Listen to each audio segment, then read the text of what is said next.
हम पिछले वीडियो में साखी का मतलब समझ चुके हैं और कबीर के बीजक में जो अगला शब्द है सबद, जो काव्य रूप है सबद, उसके बारे में पढ़ने वाले हैं।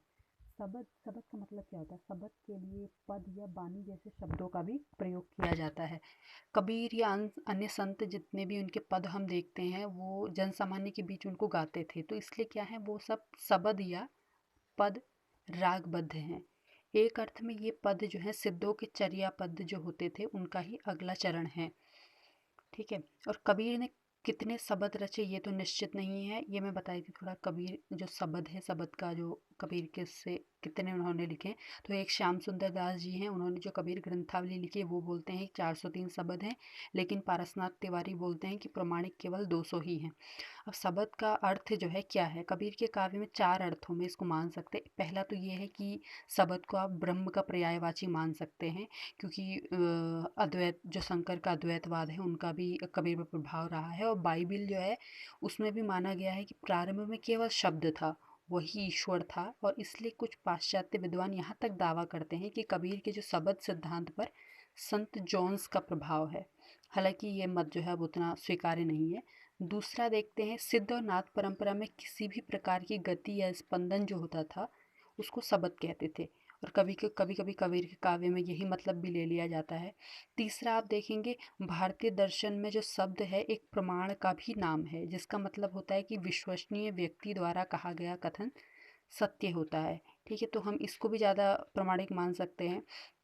कबीर के शब्द। और गुरु जब शिष्य को दीक्षा के अवसर पर कोई मंत्र प्रदान करता है तो उसे भी शब्द ही कहा जाता है। और हमने संत काव्य परंपरा में गुरु द्वारा शिष्य को शब्द बाण मारने जैसे जो कुछ प्रसंग हैं वहाँ भी शब्द का यही अर्थ लिया गया है। और कबीर के शब्दों में कुछ मुख्य रूप से वे कविताएं शामिल हैं जिनमें ब्रह्म और जीव के भावनात्मक संबंधों की चर्चा की गई है। जैसे हरि जननी में बालक तेरा, एक ये है। और हरि मेरा पीऊ में हरि की बहुरिया, तो ये एक टाइप का भावनात्मक संबंध जो है। और जैसे एक ये है, बालम आओ हमारे गेह रे, तुम बिन दुखिया देह रे।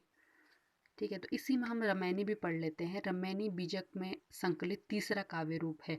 ठीक है, बीजक के जितने भी संस्करण उपलब्ध होते हैं सभी में रामायणियों का स्थान मिला है, और सभी बीजकों में इनकी संख्या 84 मानी है। तो जैसा हमने देखा साखी और शब्द के लिए तो तब भी डिबेट है कि कितनी है, लेकिन रामायणी तो 84 मानी गई है। रामायणी के अर्थ को लेकर भी वैसा ही संशय है।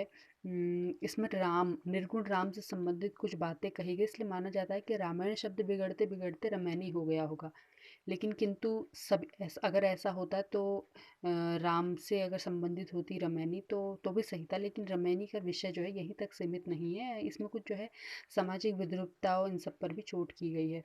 रामायणी में जो है प्राय दोहा छंद का ही प्रयोग हुआ है, और ये निश्चित नहीं है कि कितनी चौपाई के बाद दोहे का प्रयोग किया जाए। ये वही छंद व्यवस्था है जिसे आगे चलकर सूफी कवि और तुलसीदास ने रामचरितमानस में अपनाया है। कड़वकबद्ध एक होता है, शायद वो वाली है। कबीर ने पहले मुल्ला दाऊद के काव्य में यही विधान दिखता है। अब जैसे ये रामायणी देख ले, दशरथ सुत तिहु लोक बखाना, राम नाम का मरम है आना, एक ये है। और कबीर कूता राम का, मुतिया मेरा नाऊ, गले राम की जेवड़ी, जित खींचे तित जाऊं। अब इसमें देखें दोनों में राम का प्रयोग हुआ है, तो हम इसमें ऐसा मान सकते हैं कि रामायणी जो है ये रामायण का बिगड़ता हुआ रूप है। लेकिन अगला देखें छंद, जो दोहा है वो है, तो जो तू बामन बमनी का जाया, आन बाट हुए क्यों नहीं आया। तो ये जो है ये ब्राह्मण व्यवस्था पर जो व्यंग है, ये क्या है, सामाजिक विद्रुपता पर चोट की गई। तो यहाँ पर रामायणी का जो अर्थ है व्यापक हो जाता है।